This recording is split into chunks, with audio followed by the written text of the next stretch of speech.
ఒక చిన్న గ్రామంలో రవి అనే పేద కట్టెలు కొట్టేవాడు ఉండేవాడు.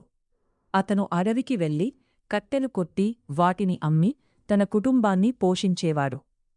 రవి చాలా కష్టపడి పనిచేసే మరియు నిజాయితీగల వ్యక్తి. ఒకరోజు రవి నది ఒడ్డునున్న చెట్టును కొడుతుండగా అతని గొడ్డలి చేతినుండి జారి నదిలో పడిపోయింది. రవి చాలా బాధపడి, అయ్యో, నా గొడ్డలి పోయింది. ఇప్పుడు నేను ఎలా పని చేస్తాను అని ఆందోళన చెందాడు. రవి ఏడుపు విని నదీ దేవత ప్రత్యక్షమైంది. ఆమె ఎందుకు బాధపడుతున్నావో అని అడిగింది. రవి తన గొడ్డలి నదిలో పడిపోయిందని చెప్పాడు.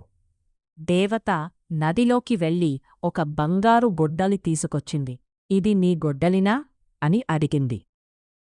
రవి, కాదు అమ్మా, అది నాది కాదు అని చెప్పాడు. తర్వాత దేవత ఒక వెండి గొడ్డలి తీసుకొచ్చింది. రవి మళ్ళీ అది కూడా నాది కాదు అని చెప్పాడు. చివరగా దేవత ఒక ఇనుప గొడ్డలి తీసుకొచ్చింది. రవి ఆనందంగా, అవును, ఇది నాదే అని చెప్పాడు.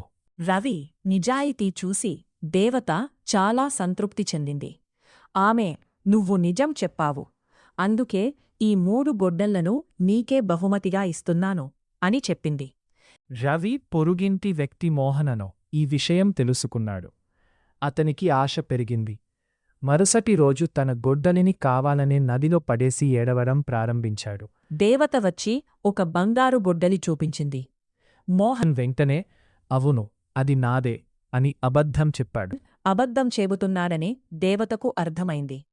ఆమె కోపంగా, అబద్ధం చేపువారికి బహుమతులు లభించవు అని చెప్పి అదృశ్యమైంది. మోహన్ తన అసలు గొడ్డలిని కూడా కోల్పోయాడు. నీతి, నిజాయితీ ఎప్పుడూ ఫలిస్తుంది.